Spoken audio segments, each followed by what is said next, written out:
warahmatullahi wabarakatuh. Terima kasih ibu-ibu. Jadi saya juga mengerti ini kan jam-jam genting nih. Jam-jam genting kayak kata ibu saya tuh jam-jam 9 tuh jam-jam nggak bisa diganggu sebenarnya.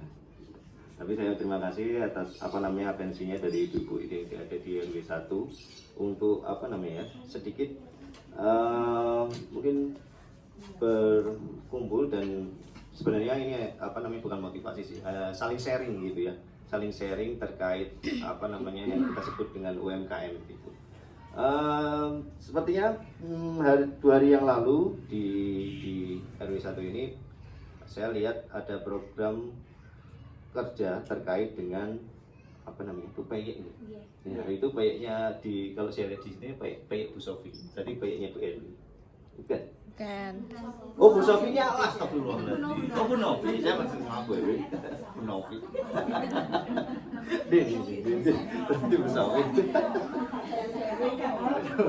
Oh, berarti Bu Sofi yang mohon maaf. Jadi dari sebenarnya potensi UMKM ke depan itu terus berkembang gitu. Jadi memang beberapa waktu yang lalu saya mendapat mandat dari Kementerian Perindustrian Provinsi Jawa Tengah itu untuk menyampaikan sosialisasi mengenai perdagangan sistem elektronik atau e-commerce. Jadi ke depan itu ini saya juga intinya mauan aja. Jadi ke depan itu aktivitas penjualan itu tidak lagi banyak dilakukan secara tatap muka.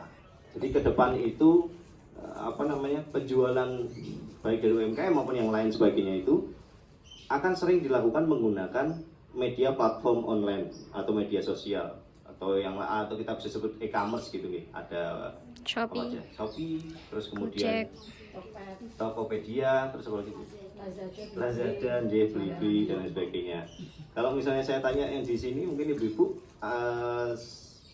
sekarang ini kalau belanja baju apakah masih di supermarket? Masih. Kalau saya tanya adik-adik apakah belanja baju sekarang masih di masih. Jadi memang generasi Z ini Bu, generasi Z ini ya karena perkembangan zaman digitalisasi itu ke depan tidak lagi membutuhkan sarana tatap muka gitu. Nah, dari situ memang kesempatan atau potensi untuk berjualan itu akan lebih banyak dilakukan menggunakan media online seperti itu. Nah, sebenarnya juga adik-adik ini juga yang menyumbang misalnya kalau ibu lihat dulu itu di BSP itu ada Giant dan sebagainya, terus kemudian Karangayu ada Giant dan sebagainya, sekarang tutup dan sebagainya itu ya bukan karena ada kesalahan atau enggak, ya memang karena ke depan itu zaman semakin berubah. Jadi yang dulunya kita sering melakukan aktivitas fisik, sekarang tidak lagi aktivitasnya tidak lagi terdorong ke sana gitu. Jadi kalau kita lihat bahasa Indonesia itu 270 juta orang, itu pengguna handphone itu 338 juta.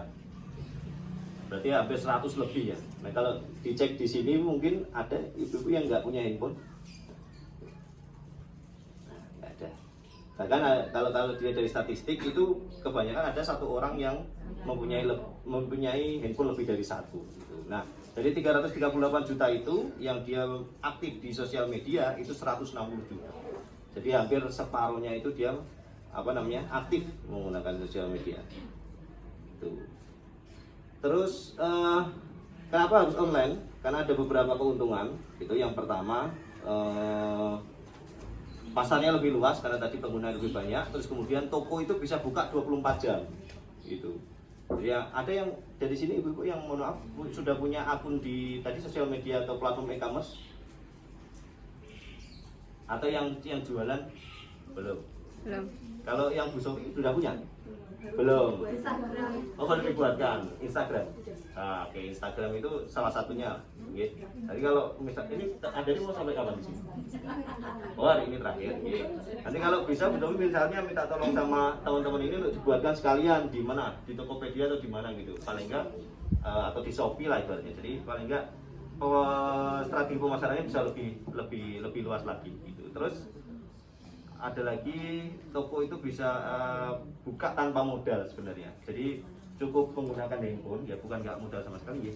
Jadi cukup menggunakan handphone itu sebenarnya ibu sudah bisa berjualan apapun gitu, dan tidak perlu membayar apapun gitu kalau di Tokopedia dan lain sebagainya gitu. Terus kemudian bisa jualan kapanpun. Nah, karena kebanyakan UMKM itu memang basicnya ya, kemarin saya ngisi di Gunung Pati itu jadi dari ibu-ibu rumah tangga yang dia berjualan gitu, seperti itu dia bisa jualan kapanpun, bisa di samping masak, bisa di samping antar anak, bisa di samping apalagi ngurus pekerjaan di rumah gitu, itu bisa. Kalau misalnya yang di aktivitas fisik harus di pasar, harus di supermarket, harus sebagainya kan itu nggak bisa.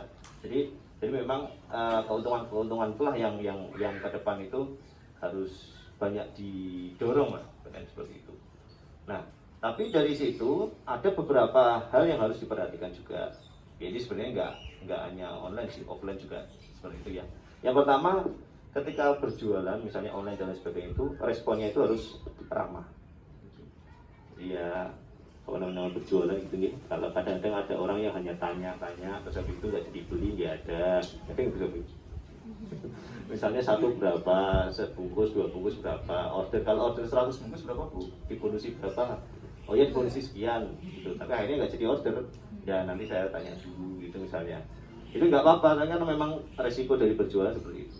Dan online pun juga kebanyakan juga seperti itu, karena platformnya dia menyediakan berbagai macam fitur ya, seperti chat dan lain sebagainya. Itu memang salah satu resikonya adalah itu tadi mungkin ada banyak tanya, tapi keputusan pembeliannya mungkin belum sampai ke situ. Terus kemudian kalau online pengiriman, nah ini pengirimannya harus oke. Jadi kalau misalnya menyediakan pengiriman sehari harus benar-benar dipesankan sehari gitu. Kalau memang pemesanannya tidak atau memilih untuk bayar yang lebih murah ya itu beda lain ya.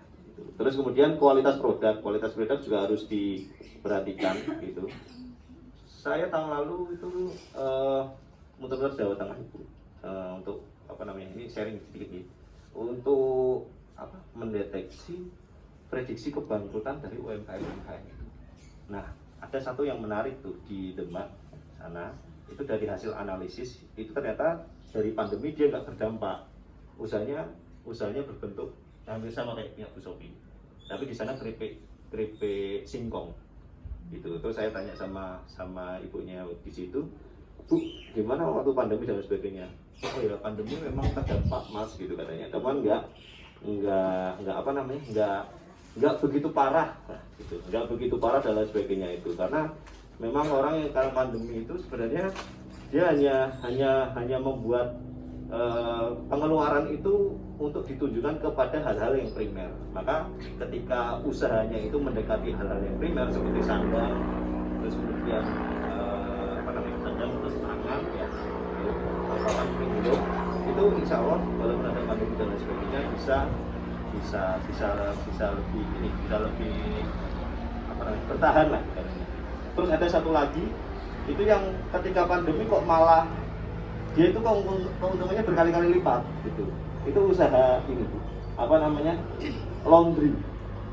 Jadi laundry itu ada di daerah Batang atau Pekalongan sana. Itu saya datang ke tempatnya itu, di hasil analisis justru bukannya turun tapi malah naik gitu. Terus saya tanya tentang sana, Bu, kenapa kok ininya? Iya Mas, sekarang tuh karena pandemi orang-orang itu kan butuh sering jadi butuh ini kebersihan diri dan sebagainya, itu mereka malah berjaga gitu. Terus dengan adanya pandemi kan kebanyakan kemarin itu ada yang sering di rumah gitu, jadi dia isolasi mandiri.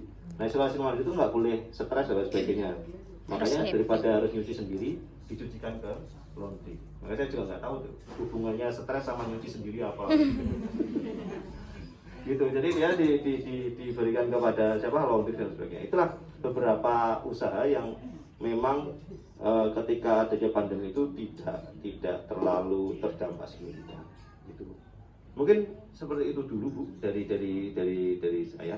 Intinya ke depan coba yang punya usaha itu didorong untuk tidak hanya sekedar aktivitas fisik ya, masih tetap muka gitu, tapi mencoba untuk memasarkannya itu menggunakan media sosial. Jadi entah dari WhatsApp, entah dari Instagram, atau sudah masuk ke platform e-commerce seperti Tokopedia dan sebagainya tadi, karena pasarnya itu jauh lebih luas di sana gitu. Ya memang tantangannya kalau misalnya barang itu mudah, apa istilahnya? Bukan mudah rusak. Kalau makanan itu kan tingkat kadaluarsanya kan cepat gitu. Nah itu memang tantangannya di situ. Jadi kalau bisa produksinya itu tidak melebihi apa namanya histori apa namanya histori orang pesen itu loh. Jadi ordernya itu misalnya kalau ordernya sehari itu kira-kira 10 bungkus, ya jangan produksi 50 bungkus. Kalau produksinya ya memang kalau ini produksi 50 bungkus, nanti kalau misalnya tiba-tiba ada orang yang apa beli borong misalnya. Nah tapi kalau di prinsip usaha itu Bu, lebih baik menjaga risiko daripada mengejar keuntungan gitu. Jadi kalau tadi ya kalau ada yang borong, kalau nggak ada kan, nah mungkin kerugiannya jauh lebih besar itu. Mungkin seperti itu dulu itu Bu, apa namanya sharing dari saya. Jadi kurang lebihnya saya mohon maaf. Mudah-mudahan sekali lagi ini karena ini hari terakhirnya dari adik-adik, saya berterima kasih sekali sama apa namanya warga yang ada di sini sudah memberikan kesempatan untuk mereka berlatih menjadi warga dan masyarakat. Ya, itu ya, kira-kira seperti itu. Cukup dari kami. Wabillahi taufiq wal hidayah. Wassalamualaikum warahmatullahi wabarakatuh.